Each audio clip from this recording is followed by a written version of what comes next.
Larry Magid, CBS News and CNET, and I'm at the Consumer Electronics Show in Las Vegas with Dan Albertson from Linksys. Dan, you've got a router that has a lot of features that we don't see in the average router.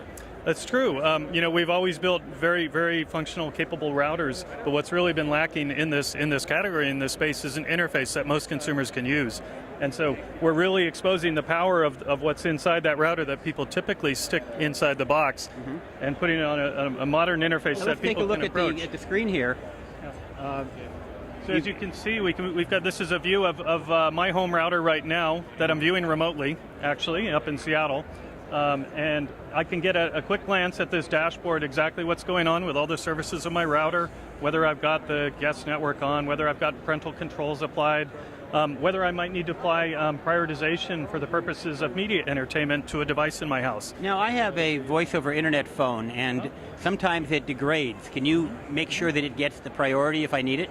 Yeah, our routers will prioritize voice over IP traffic when it's detected in the stream and prioritize it to a higher queue, because that could be an emergency phone call that needs to happen. And obviously with voice calls, you need the highest quality, and our routers will prioritize that traffic. Right. Yeah. And what about parental controls?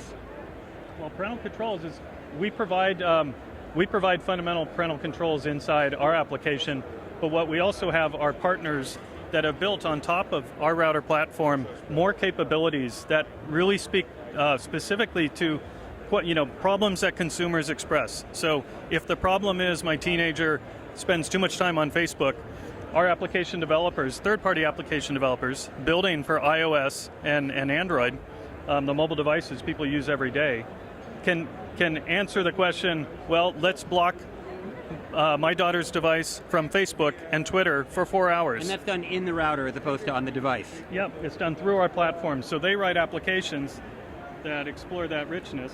Okay, so now this would be remote, you're doing remote access here.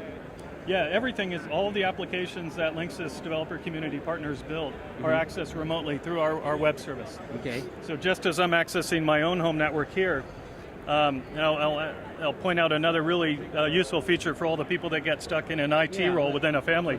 I've got my mom's house on my list here, and I can easily switch over to my mom's network. And if she calls me up on the phone, she lives 100 miles away from me. I can't make that trip and help her troubleshoot her network. But now I'm viewing her configuration, and I can go in and look at what could be going wrong or what assistance I can provide her. Is this a shipping product? This is shipped. This interface and these Linksys Smart Wi-Fi routers, we shipped 3 routers last year, 4 routers, including our first AC router, the EA6500, and in spring we'll have a lineup of 3 AC routers. And the price? The pricing? We'll get that later. We'll get that later, sorry. All right, so let's take a look at the box here. Yep. Put this down. That's the router we're currently shipping, our first AC router. I see, okay. And then the new one is going to have all these smarts in it, or additional smarts. Yeah. It will be a Linksys Smart Wi-Fi router. It'll have this interface and support from all the application developers. Okay. Dave Albertson from Cisco and Linksys, thank you very much. You bet.